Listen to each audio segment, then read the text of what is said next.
नमस्कार। पूर्णचंद कांडपाल, जन जागृति एपिसोड नंबर 869। और आज संविधान निर्माण समिति के अध्यक्ष डॉक्टर B.R. अम्बेडकर की जयंती है। उस पर कुछ चर्चा करेंगे, बैसाखी पर भी थोड़ा सी चर्चा करेंगे। तो बता देना चाहता हूँ, 14 अप्रैल को हर साल हम अम्बेडकर जयंती मनाते हैं। तो हमारे अधिकांश लोग इस बात को जानते हैं जो अध्ययन करते हैं, और संविधान की बात तो अक्सर होती रहती है और बाबा साहेब अम्बेडकर की बातें होती हैं। तो संविधान निर्माण समिति, उसको हम अंग्रेजी में बोलते हैं कॉन्स्टिट्यूशन ड्राफ्टिंग कमेटी के जो चेयरमैन थे वो बाबा साहेब अम्बेडकर थे। भारत रत्न बाबा साहेब जी का जन्म, जो डॉक्टर भीमराव अंबेडकर के नाम से जाने जाते हैं, का जन्मदिन है 14 अप्रैल 1891 को हुआ था। और ये जन्म उनका हुआ था महू में, जो मध्य प्रदेश में है, और एक दलित परिवार में हुआ था। शिक्षा दीक्षा वो दौर एक ऐसा था जब दलितों को शिक्षा से बाहर रखा जाता था, और उसके कारण उन्होंने काफ़ी कुछ उस दुख को महसूस किया। आगे जाकर के उन्हें फिर पढ़ाई के लिए किसी के सहारे से बाहर जाना पड़ा और उन्होंने पढ़ाई करी। उनके पिताजी रामजी मोलाजी थे और माँ उनकी भीमाबाई थी, और 16 वर्ष की उम्र में रमाबाई से उनका विवाह हो गया था। 1912 में उन्होंने स्नातक किया। फिर मैं जैसे कि आपको बता रहा था कि महाराजा बड़ौदा की मदद से वो अमेरिका और इंग्लैंड गए, जहाँ से उन्होंने MA, PhD, LLB जैसा शिक्षा की ये आभूषण प्राप्त की, ऐसे डिग्रियाँ उन्होंने प्राप्त की, ज्ञान बढ़ाया। भारत आकर उन्होंने हमारे समाज में व्याप्त कई विषमताओं को देखा, अंधविश्वास को देखा।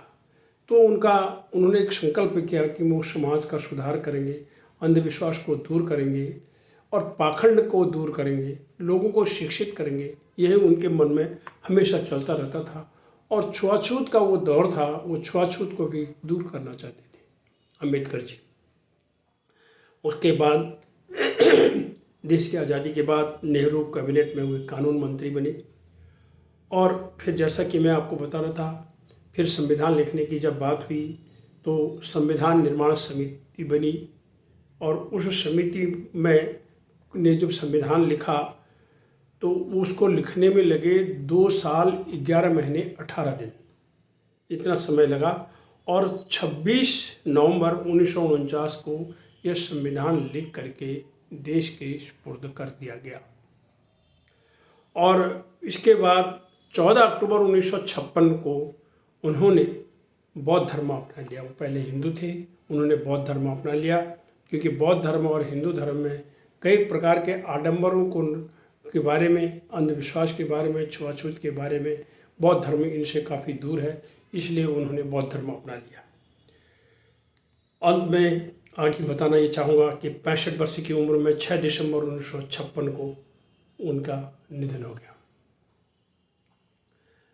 तो इस तरह से हम हर साल 14 अप्रैल को बाबा साहेब की जयंती मनाते हैं, उनको याद करते हैं कि जिनकी वजह से आज हमारा संविधान जो हम हर चीज़ में, जब भी हमारे देश में समस्याएं आती हैं, हम संविधान की तरफ देखते हैं और बाबा साहब को याद करते हैं, विनम्रता के साथ उन्हें श्रद्धांजलि देते हैं। आज भी हम दे रहे हैं। 14 अप्रैल को एक बैसाखी का भी है त्यौहार।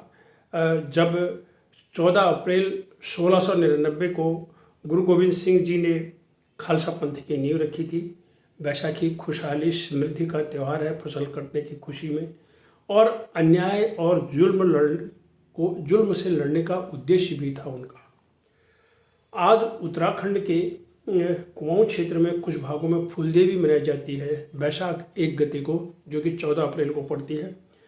और आज दोराहाट से 8 किलोमीटर दूरी पर शिव मंदिर है भिवांडेश्वर में, और उस क्षेत्र में भी शारदीय विभूति का मेला लगता है। और 1960 के दशक में पट्टी चौगांव परगना फलदा कोट के जिला अल्मोड़ा के एक चौगांव में शिलिंगी गांव के में एक पत्थर मार मेला हुआ करता था, जो मैंने अपनी आंखों से खुद देखा था। और बाद में जब उसमें खून खराबा होता तो लोग कहते थे यार आज के युग में भी हम पत्थर मार कर रहे हैं। तो बाद में ये बंद हो गया, अब वहाँ पर पत्थर मार मेला नहीं होता है। इसको दो खाप लड़ते थे, यानी दो दल लड़ते थे, महारा और फरत्याल। तो जो उधर के थे वो महाराओं की तरफ, जो इधर वाले फरत्यालों की तरफ। बाद में ये बंद हो गया और आजकल इसकी जगह से अब सैमधार पर एक मेला लगता है। और इन्हीं शब्दों के साथ आप सभी को बाबा साहब की जयंती और बैसाखी और अन्य जो आज के दिन त्यौहार होते हैं उन सभी की बहुत बहुत शुभकामनाएं। धन्यवाद।